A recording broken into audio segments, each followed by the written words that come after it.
Welcome back, folks. We are here live in the basement of a bank with my main man, Adam, the Miz, Mizell, my co-coach. I am the coach, Pete Eibner, and we are off the crossbar. And we are far away from the gunfire of West Baltimore. We are safe from the stabbings over chicken sandwiches in PG County. We are fresh off a Ravens victory, and this place is jacked. We got a great show lined up for you today. First of all, Miz, guess what we got cooking? What do we got? We got Baltimore Blast legend Jason Dieter live in studio. Guess what we're going to talk about? Chicken sandwiches? Chicken sandwiches! And then we're going to very, very quickly switch gears. And we are going to talk about the MIAA final, which pitted McDonough versus Curley head to head. And then, you know what we got going on? U17. U17 World Cup. What the hell is going on? And, of course, it wouldn't be a show if we couldn't finally get in the biggest guest we've ever got in. The one, the only, Landon Donovan, here in Baltimore in the basement of a bank. That's why we are off the crossbar. Tell them what we got, Miz. Where are we going? Well, I would like to start with my favorite part of the show. I mean, if it's okay with you. It is okay with me. Here's what we're talking about, folks. Inside this dome, inside this mind, it's always swirling, always churning, always good things coming out of it. We have the mystery question of the week. Or month, whatever, however frequent we're doing the show. How often we can afford a show does not change the title of the bit. It is question of the week, whether we're doing one show a week or one show every weeks.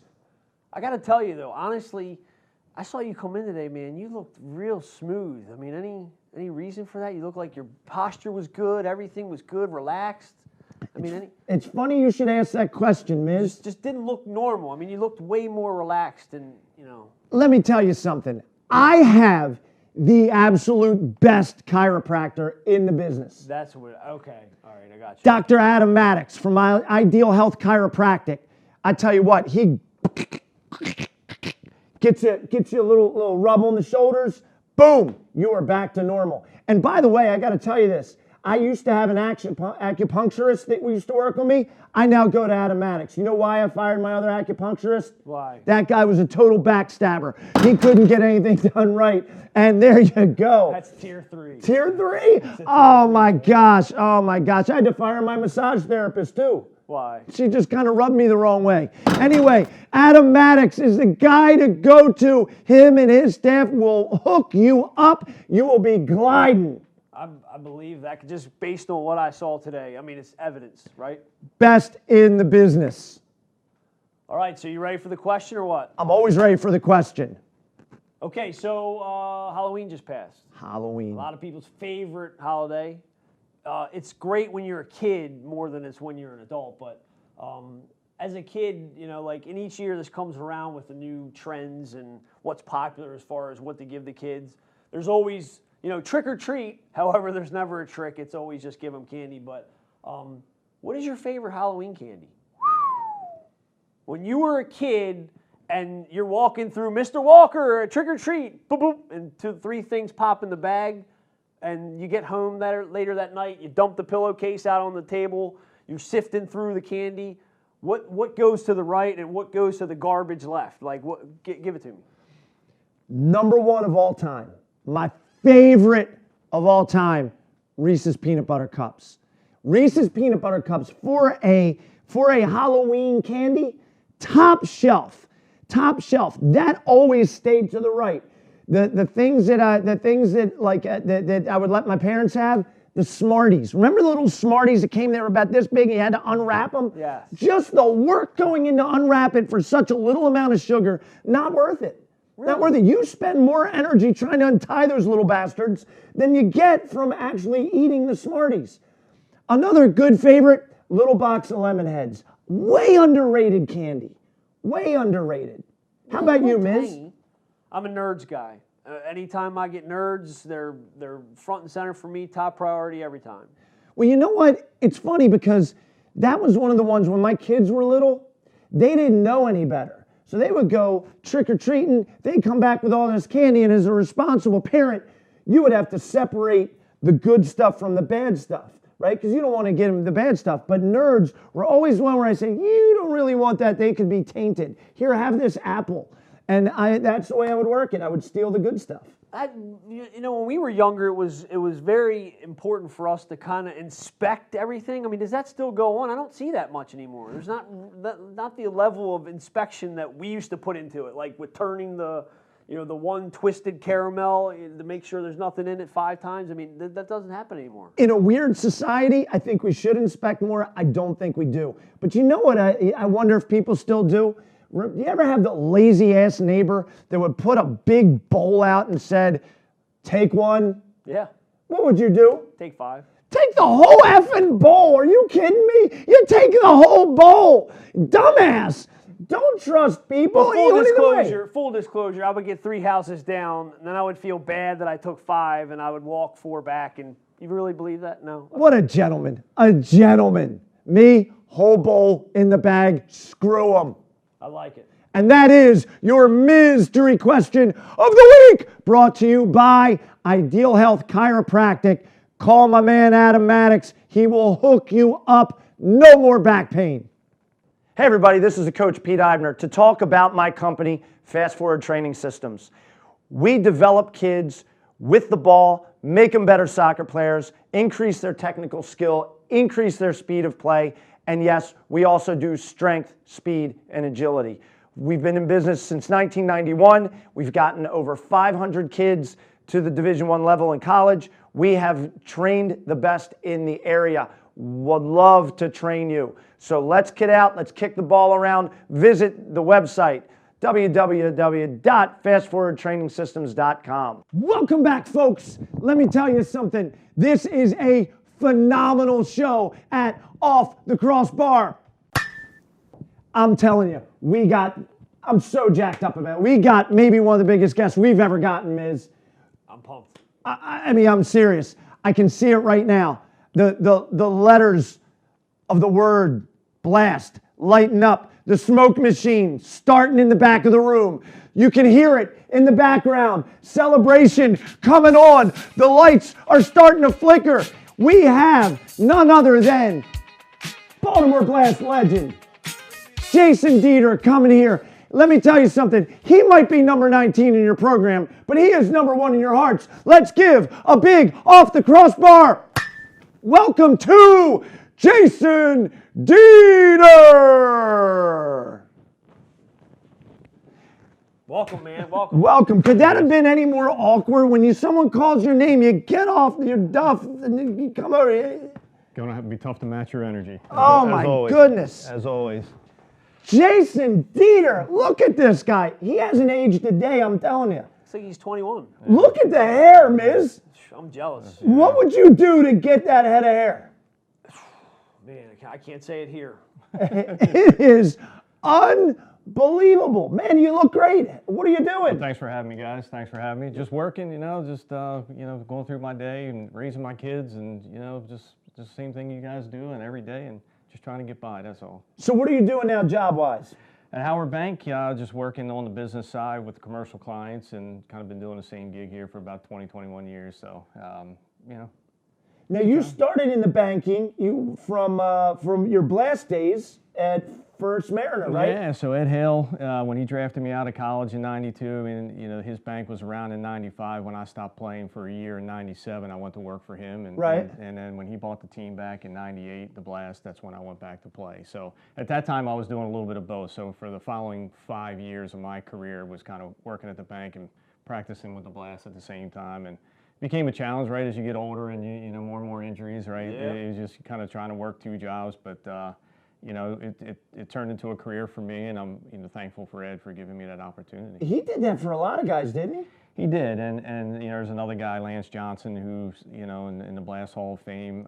He's still with the bank on the commercial lending side. Right. So Tariq Walker spent some time there. But then some other guys actually kind of just did a job at the bank where they, made, basically some side cash, kind of working in the mail room. Or I think one guy was actually shooting pigeons. He was working with I think it might have been Danny Kelly, actually, the Blast head coach, who he can probably allude more to this if he gets on your show, but he was working in the facilities department, just trying to, make a little extra cash. And they had him in one of the garages. They had an infestation of pigeons, and I think they sent him in there with a BB gun to take the pigeons out. So he can corroborate that story, but I believe that's how I heard Interesting it. Interesting job description, right? Yeah, so that's on his resume. He's got that going for him. Man, if this blast thing doesn't work out, pigeon killer. Yeah, pigeon killer. Man, I wish they would have just made that more pronounced. Like when you were getting called out, like, number 19, defender. And if you need a loan, he's at the Canton branch of First Mariner, Jason Dieter. That's right, yeah. So it's been a good opportunity, obviously, for me. And I made a career out of it, put my kids through college doing it. And, so yeah, enjoy working with my clients and every day. So I want you to be totally honest with me. If we go in the basement of your bank, is there, is it set up like this? Yeah, I mean, this is beautiful, right? This is beautiful. I don't know. If you make it to the basement of the bank, you're in trouble, right? So I'm trying to make it to the top. So, what are you doing now soccer-wise? Is there anything going on soccer-wise in your life? Yeah, I mean, not much, no. I mean, I coached my daughter all the way up to high school. She's actually in college now, so I haven't been involved in the coaching side of things on the soccer side. My son's a senior at Towson playing ice hockey, and I got involved in coaching ice hockey. It's a soccer show. We're not going to talk much about that, but that's kind of what he had going on. I do watch EPL every Sunday morning that I can. A couple. Who's the team? I don't know if I have a team. I'm probably not involved in it too much in that regards, but I just enjoy watching the game. Right. Kind of just bringing back some memories of the outdoor game. I played indoor for so many years that you kind of forget that was the most recent, right? In the sense I played 10 years, you kind of forget that you grew up on the outdoor game. And, right. Yeah. So it's enjoyable to watch and kind of bring back some memories of where you played on an outdoor. So very cool. So take us back, Jason Dieter. Your start. You're a little kid. You're at Herring Run Park. Take us along the journey, Jason Dieter. Yeah, I mean, you just, you don't know how it's all going to shake out, right? I mean, to be honest with you, we just kind of grew up playing soccer. We all played.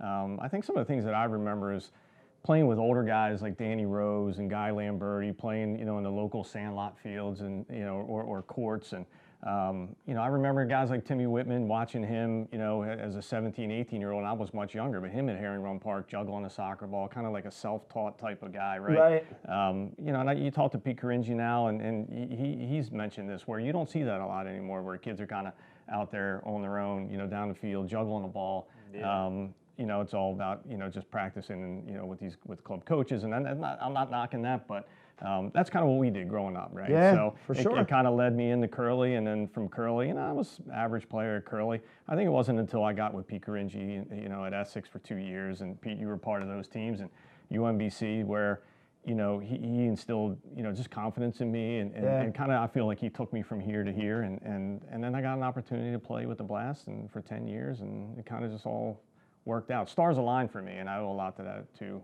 Guys like Pete Caringi, Ed Hale, who drafted me, as I mentioned. So fortunate in my career, that's for sure. So then you transition from being a young kid, and then take us to you buy the Chrysler LeBaron's your first car, right? You're in high school now. I mean, what's that look like? Yeah, no, I mean, The Chrysler LeBaron. I remember when I showed up for my first Blast practice. All these Rusty Troy and Timmy Whitman. These guys had all real, they had real nice cars, and I had, I had like this little Chevette, the mufflers hanging down. You had a vet. Yeah, I had a vet. Yeah, I had the equalizer in there that made the radio sound a little better. The thing was, it was an awful car, right? I mean, if that thing, it was like tan and with like a brown stripe. Pete would have been. Awesome. I know Pete spent some time in that car with me as well, but it was the worst car ever. And but we grew up. Look, we grew up in Northeast Baltimore. Yeah, my parents had 5 kids, right? I mean, it kind of is what it is. You're lucky to have a car. But I do remember this when I pulled up at Myers Pavilion, my first practice. As I pulled into the parking lot, I'm seeing Rusty Troy get out of his real nice car, and Timmy Whitman, isn't it? I just passed the parking lot, and there was a little school off to the left. Because, my car's rattling and making all kinds of noise. And I said, there's no way on my first day these guys are seeing me roll up in this car. And so I just parked off in this little side lot and walked over across the street. And they might not have saw that car until I became a little bit more comfortable. You're driving an Uncle Buck car. Yeah, it was awful. It's like, yeah, it was terrible. But, it got me around. Now, how did you get on with the veterans there? Did they like take you in right away, or was it tough sledding? For us, my rookie year, we were in a different position in the sense it was a new league. Now those guys were around: Rusty Troy, Goran Hunyak, Timmy Whitman, right? Chris McCarr was our goalie, and he was an indoor legend. So those guys, I don't know if they necessarily, I can't remember if they took us in or not, but we had so many young guys that it was kind of like, it was a little bit easier. I wasn't the only young guy. Right. Barry Stitz, Steve Nichols, guys like that. But eventually we played because we had to, right? Some of those veteran guys were around, but we played when we had to. Where we didn't play is, when the game was on the line in the last 5 minutes. It was like that, we'll play everybody, but in the last 5 minutes, you guys can kind of just go sit over here. Yeah. But you learn by those experiences for sure. Now, I don't know if you remember this. So, Miz, let me tell you this story. Going into our senior year at UMBC, Pete Cringy gets the job. Immediately, he schedules 2 scrimmage games, one against the Maryland Bays, which was one of the best teams, pro teams in the country at the time, and one against the Baltimore Blast, right? So we're playing UMBC against the Baltimore Blast on this crap practice field at UMBC up on the hill. Goose poop all over the field. It was all over the field. It's a battle. Now, I don't know if you remember this, but you got into it with Rusty Troy. I did. I remember what you said to him. Do you remember what you said to him and set him off? I don't. Rusty Troy, for those of you who don't know, pretty big dude. Yeah, he's probably 6'3", probably goes about 190, he might have been 200 for sure. Yeah, he was a solid guy. Pretty big dude. Well, Jason's attacking, Rusty tackles him. I don't know how it all happened, but they got up jawing at each other. He says something to Rusty Troy, and Rusty Troy says, "You say one more word, and I'm knocking you out." And you turn around and said, kind of the way San Diego knocked you out of the playoffs 2 weeks ago. Yeah. I thought he was going to rip your head off. Yeah. It was magnificent. Right. Well, hopefully he forgot that the following year when we were on the same team. So yeah. I don't remember saying that, but it may not have been the smartest thing for me to say. But I laughed my ass off. He was never devoid of attractive women either. Every time I saw him at Golden Ring Mall, he was always walking around with these super attractive ladies. He was Kenny Cooper's boy, that's for sure. Him and Kenny really got along. He was a good golfer as well. Not that that means anything, but Rusty was a good guy. He was tough as nails, captain type of guy. Yeah. He scored more goals with that toe poke, in the indoor soccer, just like toe poking goals in, and kind of like use the side of your foot, man. It's a little bit more. Hey, that's the. I don't care. I guess if you're producing, right, it doesn't matter how they go in. So. Don't care. So anyway, so now. Best soccer memories. Go ahead, give me something. Well, playing with you, right? So if I get an opportunity to come on the Pete Ivner, show and talk a little bit about him, back to that senior year, the story I thought you were going to tell was, this guy here, Caringi. We played 2 years, so everybody needs to know we played 2 years at junior college with Coach Caringi, and his senior year, or our senior year, was his first year. So this guy, first day of practice, and Pete named us captains. Actually, kind of, it was a nice bridge, right? He had coached us before. Sure. So he says, "Well, I'll pick you up for day 1 of practice," and he shows up at my house in a white Honda Civic. So I get in his car, brand new. Owned it one day. Yeah, and I get in the car, and it's a stick shift, and I said, "Pete, when you get a stick shift, you don't know how to drive a stick. You've never had a stick." Sure enough, as he goes to pull off, car stalls. Right, and so we get down and we're driving through Northeast Baltimore, so we're hitting stop signs, red light, stop sign. He's stalling every light, every stop sign, every light. He can't get out and get in the first gear. I said, "Pete, we're going to be late. There's no way." We left at 7:30 in the morning. I was like, "We're not 9 o'clock practice. We're not making 9 o'clock practice." We show up at 8:55. We go to the field house. Right. We thought the practice was a field house. Right. That's wrong. They're actually on the field. By the time we got to practice, it was 9:15. We're 15 minutes late. Captains, day 1, Coach Caringi's first day. First day on the job. We show up, we get on the field, put the cleats on. Cringy's like, all right, boys, just jump in. We jump in, and we're kind of like, man, this guy's gotten soft, right? I mean, he is, Didn't notice. Yeah, the old Pete Cringy would have just, that's never happened. And so practice ends, and we go to the sideline with the rest of the boys. 105 degrees. Yeah, we're taking our cleats off, and Cringy comes over and he's like, what are you two doing? And we're like, practice is over, right? And he says, not for you two, it's not. Oh, man. So he makes us do a progressor, right? And I mean, if nobody knows what a progressor is, it's just way too much sprinting around the whole field. And we're like halfway through that, and I'm dying, right? This guy, on the sideline, I look over, this guy's throwing up, right? He's literally throwing up on the field, throwing up. And so Cringy's like, all right, well, he's done. And I'm like, okay, well, if he's done, I'm done. I'm not, why do I have to keep going if he's throwing up? And coach is like, Dieter, he's like, you're not throwing up. He said, you just keep going. So I finished the whole thing. And I tell this guy to this day, and I tell Cringy that you stole owe him a half. Stole owe him a half from progressor. I owe a lot. Yeah, right. He had to run for you. Because all that because this guy had to save $1,000 on a stick shift. That's what it came down to. He was like, stick shift, it was $1,000 less. I was like, all right, well, that makes sense, right? It was a life lesson, Miss Morgan. Here's what I learned. I'm buying a car for the first time. The lady who was selling the car was very attractive. I was maybe 21 at the time. She was maybe 25. And she said, there's nothing sexier than a guy with a stick shift. And she was putting out the vibes. And I could save $1,000. That was it. That was the last I ever heard. Once I signed that paper, there were no vibes. Hook, line, and sinker. Hook, line, and sinker. I saved $1,000, but I gained $1,000 worth of wisdom that day. And late for practice. So yeah, I was an idiot.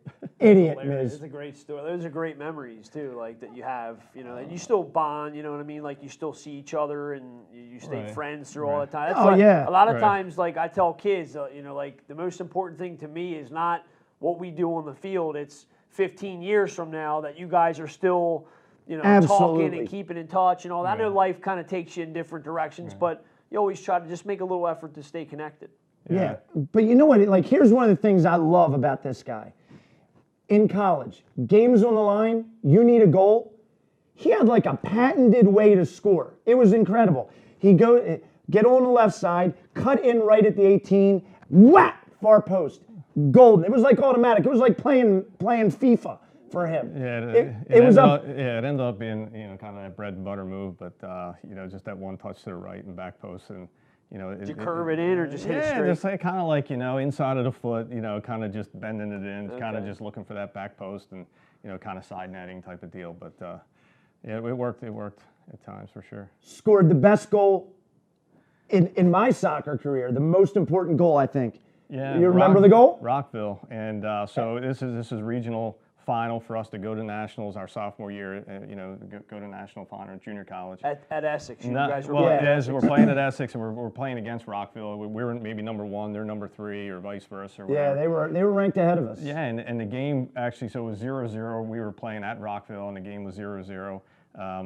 In the sudden death overtime, we got through 2 overtimes, no goals, and it became golden goal. Wow. And we had what I remember most about this was we had a set play that we tried to work all year. Right, it was basically long throw in to Craig Dickinson, who was our center midfielder, and the idea was he'd flick the ball on, little flick header, and just kind of put it in the mixer. Right, just put it in the 18, and when that throw in would happen, guys would kind of start off the 18 and kind of make your runs right near post, back post, somebody hanging back. And I just happened to make a run and throw in, flick header. And it just kind of comes into me just in stride.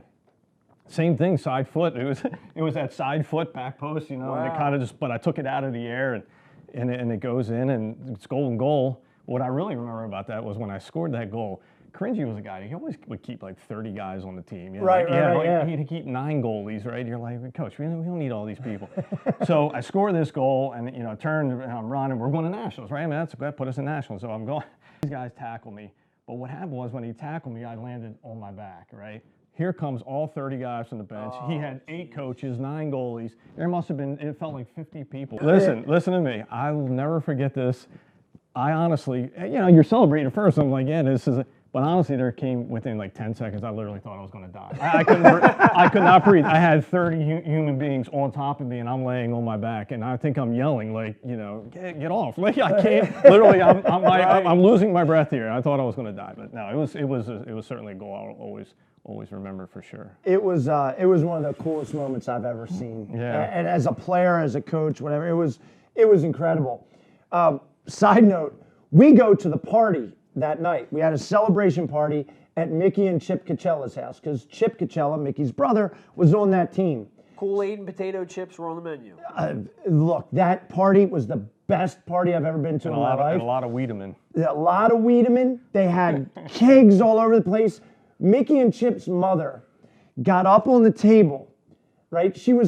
She came in, she had to work late, and she came in, and the house is like, I'm not kidding, there was probably 150 college students in her house celebrating, drinking, and she climbs up on the table, and we think she's going to kick everybody out. And she grabs a bottle of champagne and starts pounding it, and everybody's going, Mom, Mom, Mom. So they keep playing the goal on the VCR. Yeah, somebody right? brought that tape in. And every time the goal's scored, everybody tackles Jason and dog piles him. Yeah. Oh, It was awesome. Yeah. It was a great time. Yeah. But yeah, so anyway, that's great stuff. Yeah. What a best professional moment. The first home game, I scored a goal, and look, I mean, what you really figure out quickly playing at that level is, now you're a little bit of a small fish in a big pond, right? And you develop, they kind of create a role for you, right? So you kind of have to figure out what your role is. And for me, it really came to where I was blocking shots. And look, all the guys that got paid a lot of money, Dennis Cabral, Franklin McIntosh, right? The idea was get the ball to them, let them kind of do the work. And the other thing is I was a forward my whole life. And when I got drafted by Kenny Cooper and Mike Stankovic in that college all-star showcase game, they put me in the back, right? So, right. Yeah, I mean, when I signed my first contract, I signed as a defender, and it was kind of like, well, if you want me to play in the goal, I will, right? I'm just trying to decide. Yeah, I just wanted to play. And so, door, sure. Yeah, and so where I was fortunate in a sense was knowing how to score goals in the indoor game. When you're kind of get around the goal, or you have a situation where you can score, I felt comfortable in scoring goals, right? So I feel like that kind of helped me kind of stay on the field. But I was a role player. There's a lot of guys who could kind of do what I did, but. I just enjoyed my time playing. I mean, as far as top moment would have to be winning that championship in 2003. I didn't see a lot of playing time towards the end of my career. I had major knee surgery. Guys were younger and faster, and but I kind of came in fit this kind of role that Timmy Whitman and Bobby McAvan had for me in that last year. So, but when we came back and beat Milwaukee in front of 14,000 people. We were down in that game 12-7, I think, and we came back and won 13-12, and had to hold them off for like the last 5 minutes. But we won in front of 14,000 people, and that's our first championship, and you're going to get a ring. And I had announced my retirement at the beginning of that year, which was my 10th year, right? So it's kind of like riding off into the sunset and knowing that you're going to get a ring in your final year, because you're playing 10 years and making the playoffs. We never really got that far, right? Right. And That's a storybook ending, though. Yeah, man, I mean, so fortunate in that regards, and All right, you heard it here from Jason Dieter, number 19 in your program, but number 1 in your hearts. We are off the crossbar, and we'll be right back. Hey, everybody. A while back, I had a lot of problems with my lower back. It started with a muscle called my piriformis. And when that locked up, my lower back locked up, I couldn't coach, I couldn't run, almost couldn't walk. I went to see Dr. Adam Maddox at Ideal Health Chiropractic, and within 3 sessions, I'm back on the soccer field. I'm able to run, I'm able to lift weights, I'm able to train, I'm able to compete. And not only is he a sponsor of the show, but he's a really, really good guy. I consider him a friend. Check him out if you have any back difficulties, any back pain, even if it's in your IT band in your leg. My man, Dr. Adam Maddox, is the best in the business. Welcome back to Off the Crossbar. I'm the coach, Pete Eibner, the co-coach, Adam the Miz Mizell, and we are here with Baltimore Blast legend, Jason Dieter. What are we going to talk about now, Miz? I know this one's near and dear to your heart. I'm hungry, man. If I'm hungry, I mean, there's only a couple places you can go and grab something to eat real quick. Where's your go-to? My go-to, believe it or not, you're going to look at me and frown. It's 7-Eleven. I hit 7-Eleven. I'm telling you, I don't care how old those hot dogs might have been. They might be older than me. They're delicious. Yeah, you like the taquitos that spin around in there? Love them. Yeah, Jason, what's your go-to? Yeah, I mean, those taquitos are sketchy. Come on. I mean, those things, yeah, they're awful looking. I'm a Royal Farm, Wawa type of guy, you know, just pick up my bag of sunflower seeds. Yeah, pick up my bag of sunflower seeds for the road, but, you know, Wawa. What about a chicken sandwich? I mean, no? Well, I know the chicken sandwiches are pretty popular in the news right now, that's for sure. Chicken sandwiches have set Baltimore on its ass. Talk about it, Miz. Apparently, you know, this craze with I guess it's Popeye's chicken sandwich. I don't know. I'm not a foodie that much or near that level, but the Popeyes is struggling trying to keep up with demand apparently, and now it's causing some inner turmoil, if you will, amongst the employees. Let's look at this video a little bit. I mean, this is Edgewood, Maryland. Edgewood, Maryland. By the way, the pinnacle of high society, as we see in this video. Things are getting a little crowded. What does one of the workers do? Oh, goodness gracious! Comes and you know, like they go at each other a little bit in the video, and then the worker comes out front like to smooth it all over with the customers that are in line. Yeah, I'm going to wait on these customers after I just beat somebody's ass. I'm telling you, I hate to do a chicken pun, but he must have had a lot of anger cooped up for years and years and years. Thank you very much. A little deep dive, but all right. How do chicken sandwiches cause this much stress in people's lives, right? That's the part I can't figure out. I have no idea. But there was a man in PG County, Oxon Hill, I believe. Somebody cut in front of him in line. So you know what he did? Stabbed him! Oh. Over a chicken To death. sandwich. Yes, it's a fatality. So my point is, if you're going to get a chicken sandwich for the safety of you and those around you, use the drive-through. I'll tell you what, you know where else they had really good chicken sandwiches? Where?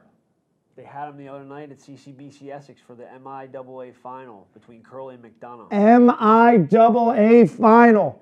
Curly and McDonough, two legendary high school teams going at it. Two of the better coaches you'll see in the state of Maryland at any level. You got Barry Stitz at Curly and Brandon Caranta at McDonough. Both of them, by the way, Curly grads who have just built phenomenal programs. Tell us a little bit about the game. It was a great game, to be honest with you. I thought McDonough scored early, and then then they got the second. It was like, wow, this thing might get quick, fast, in a hurry, out of hand. But then Curly was able to stay in there. Once it got to 3-1, you're thinking, okay, well, if Curly doesn't get one the next few, to make it 3-2, this thing's over with. And they did. They actually did get that second goal to make it 3-2, and then the rest was just buckle up and ride it out. But so, Jay, you're at the game, right? Yeah. Now, do you have an emotional attachment to either team? Yeah, I mean, obviously being a Curly, I wore this today, right? Right. Win or lose after they lost, but being a Curly graduate. But, yeah, I mean, obviously I want to see my school win the game, and, Barry's been a close friend of mine. But in the end, as you mentioned, it was a great game. I mean, that game could have been 3-2, for either team.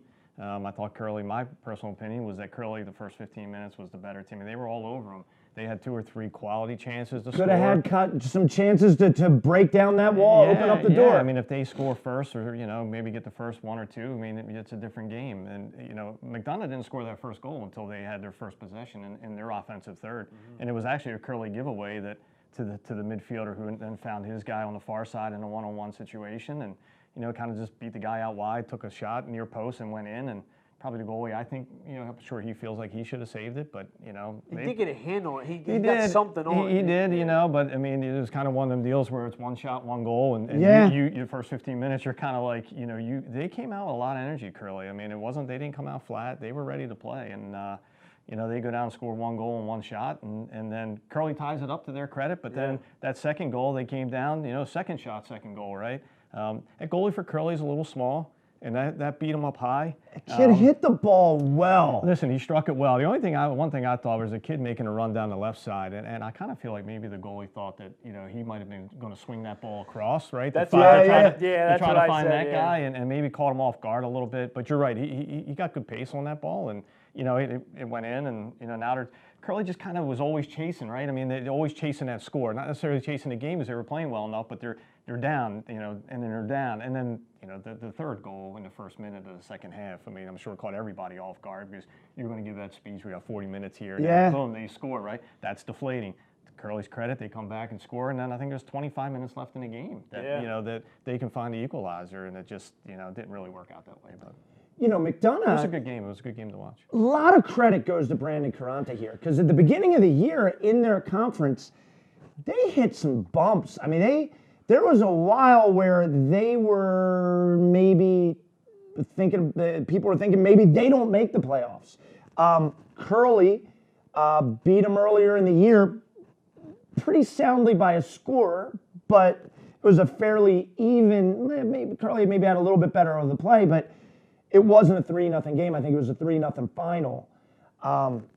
So a lot of credit goes to McDonough for coming out and getting the win and playing the way they did. And the way they counterattacked Curly was impressive. All 3 goals, boom, boom, boom, finish.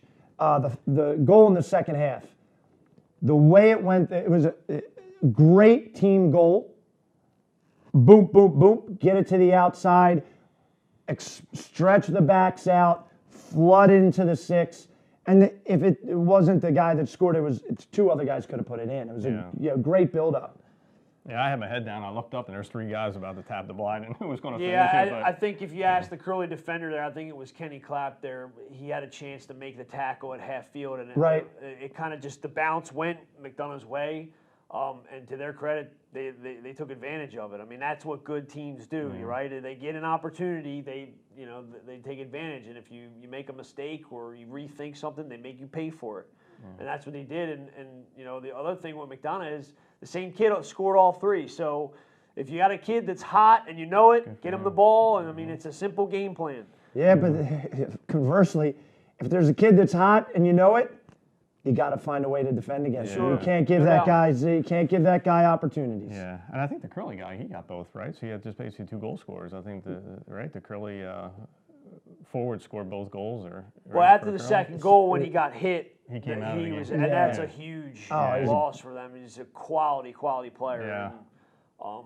And, but it's just one of those things where it's sports and you have a team for a reason and someone has to step up at that point. But what's great about the MIAAs, right, is anybody can beat anybody on any given day. And you can't sleep on anybody. And I think, and correct me if I'm wrong, but you were mentioning McDonough with the bumps in the road. I picked up the paper and I think Spalding beat them early in the year. Yeah, it did. And I mean, that should probably never happen, right? To anybody would never really expect a team like Spalding, but like a Gilman and you can't sleep on any of these guys, or else you're going to lose the game. And that's what's always been great about the MIAA. I mean, it's makes it a tough conference, right? But I tell you, like the thing for me that I take away from more than and when the game's a good one like we had, it makes it even better. It's like icing on the cake. But as far as the atmosphere, this Sunday was the first one that I had missed in a couple of years because I had another engagement, but.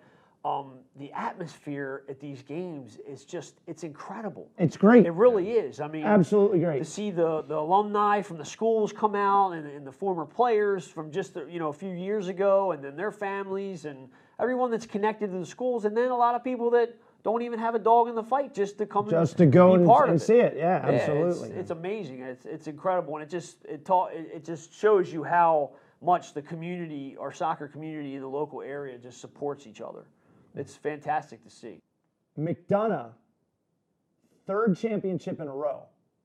Now, McDonough has some advantages that other schools don't quite have, but wow, what an accomplishment. That, I don't know if 3 in a row has happened other than maybe with McDonough. You'd have to go back to maybe the 80s when Calvert Hall did it. I don't even think it's been done then. I think there was history in the making. Wow, what a I know in the late 80s, Calvert Hall won 38 in a row games, something like that. But yeah, wow. I mean, what an They accomplishment. beat us. They beat us. Wait a minute, wait a minute. They I'm beat us sitting- 5-0 in the final I'm in sitting here '87. with two curly guys. How could you allow that to happen? There was nothing you could freaking do. Let me tell you something. They beat us 5-0 in the final, right? Coach Karp had his son Billy playing, and Billy was what, a junior, senior? No, I want to say he was a senior. He had 4. He had 4 He goals. had the first 4 Well, first of all, he played in a mud pit. It had rained 2 days. at Essex, but on the grass field. But It was we nothing but played mud. It was water and mud. It was awful conditions. The game probably shouldn't have been played, but Billy Karpovich scored 4 goals that nobody's stopping. And so that was one.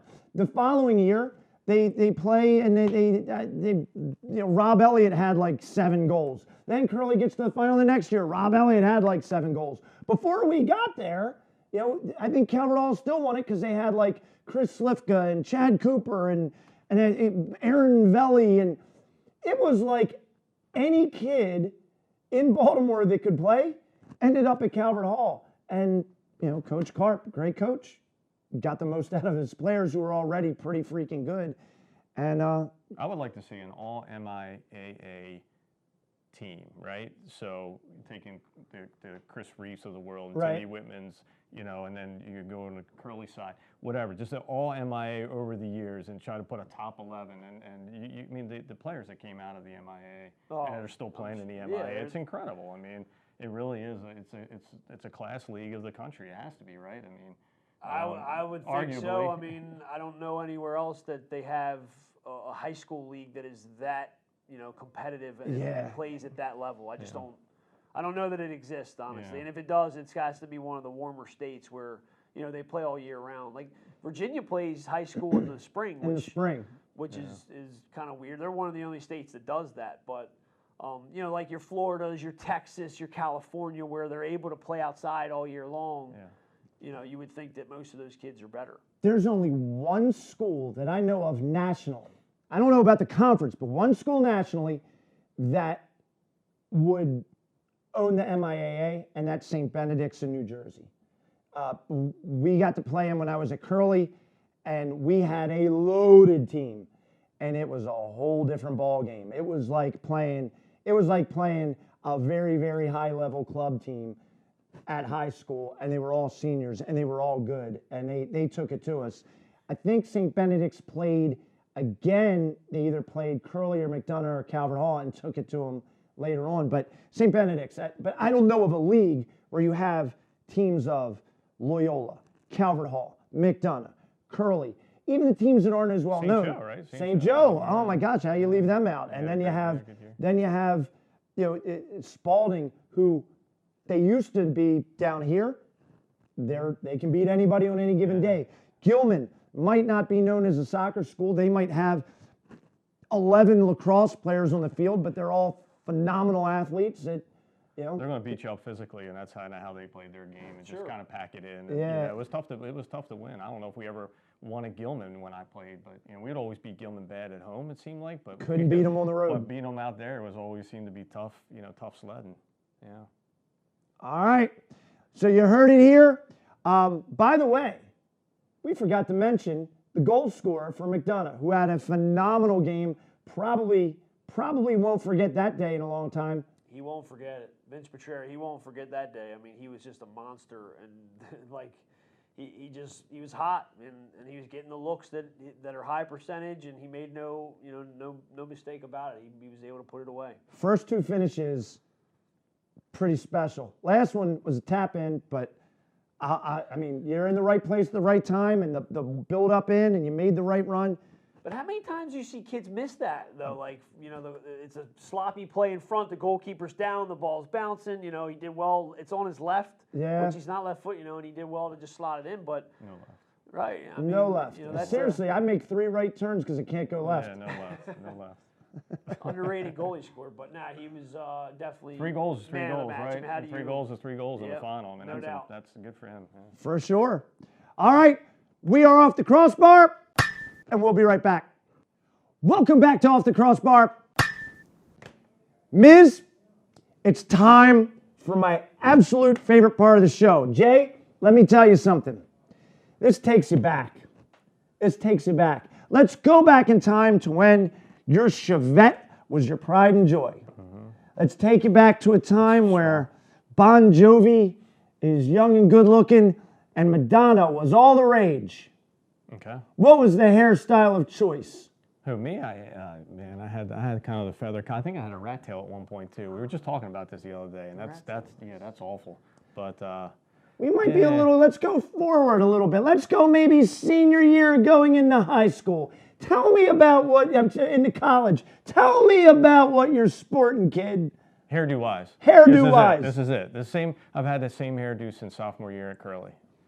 Let me just say this. It's just gray now. It's just gray now. This man right here just told an untruth, and I will find the picture and post it. My man had the mullet. You had a little length in the back. When was this? This might have been freshman year in college. You had a little bit. I did it 1 year professional. When I was playing with the Blast, I think it was maybe my third or fourth year. I tried to grow it out, but do like the short on the sides and in the back, and then there was a picture of me that came out, and it looked like I was wearing a bicycle helmet. It literally like my head looked like I was wearing this like bicycle helmet, and I was the next day I was back at the barber and got it all cut off. You know what? Wait a minute, Miz. I could be wrong. You might have had the same haircut. I'm the one that had the mullet. Look at that thing. Right. Look at that thing. We're having a hairdo conversation. This guy's been bald since he was 8 years old. Well, it brings us this. I can relate, by the way. Who had the best mullet of all time? This is just that sounds like a trick question. I should know this, right? Then off the top of my head, let's go. Who? Oh, I'm going to say the great Patrick Swayze. Oh, okay. Miz? Your favorite Patrick Swayze movie? All right. I mean, I'm panicking right now in the sense that I don't know too many, and I'm not going to say Flashdance. So, was he in Flashdance? No. What is wrong with you? He wasn't in Get Flashdance. off the set! You lose your man card. You thought he was in sissy Flashdance. pants, not mullet having. What about Roadhouse? Roadhouse? Roadhouse was a good movie. I couldn't think of the name. Point Break? Hold on, let's back up a second. Was he in Flashdance? No, Flashdance was about a girl like she had the They had to have a man. Yeah, but they had to have a man role, right? There was no leading role. It wasn't Patrick Swayze. All right, let's edit you this could have out. said, Let's go. no editing it out. He just loses his man card. We had. Give me a movie, Miss I Morgan. think he was in Flashdance. He's thinking of Dirty Dancing. All right, so I'm not that far off, right? It was Dirty Dancing. Flashdance and Dirty Dancing were so not even close. That's funny. Flashdance was in Pittsburgh, and Morgan, how Dirty come you couldn't Dancing- have helped me like a minute and a half ago, right? You're right, right. I need to look up more. But, Dirty Dancing. Nobody puts baby in the corner. right. Well, okay, so that's my least favorite, by the way. By the way, Roadhouse was good. He just went like his first go-to. I'm sorry, it was Dirty Dancing. You can try and cover it up now, but you went right to Dirty Dancing. Yeah, I mean, I was more of a Bruce Willis guy, Die Hard, but. Okay. Sorry, but as far as the segment's concerned, Patrick Swayze, right? I mean, right, I'm not trying to ruin that either. So obviously I did because, but that's my Patrick Swayze knowledge is pretty poor. Steering us back on course. Well, let me just say, as a man who does not have hair, I glorify and idolize the mullet of Patrick Swayze. I mean, look at it, Jay. It's beautiful. Yeah. And it's absolutely fantastic. It's beautiful. Yeah, Miz? I'm a huge fan. Total 1,000% agree. So every show we do, the Patrick Swayze Player of the Week goes to one individual who earns the magic mullet. Who is it this week, Coach? I mean, it has to be man of the match of the MIAA final, Vince Petrero from McDonough. Has to be. Has to be. You have no other options. No. I mean, yeah, the referee maybe, the person who was making the chicken sandwiches at the game. I mean, no, I think Vince, but for sake that I think it's a better name, Vinny, you get the Patrick Swayze Player of the Week. Boom! Look at that mullet. Look at it. It's beautiful. Right there. Fits you perfectly. I heard it's coming back in style. I say you shake things up at McDonough and bring it to the rich folk. agree. Agree, yeah. All right. Well, folks, that's it. Oh, my gosh, I'm sorry. We've run out of time. Landon Donovan, we will get you on next week's show. My sincere apologies. Jason, thank you for coming in. Yeah, thanks for having me, guys. Thanks so for much. having me. Appreciate it. For sure. Phenomenal job. You nailed it just like you took out the teams left and right with that dribble in to your right, boom, far post finish. Yeah, thanks for having me, guys. Really enjoy it. Excellent, excellent. Hey, I am the coach, Pete Eibner. This is the co-coach, Adam the Miz Mizell. This is number 1 in your program, number 19 in your hearts, Jason Dieter, and we are off the crossbar.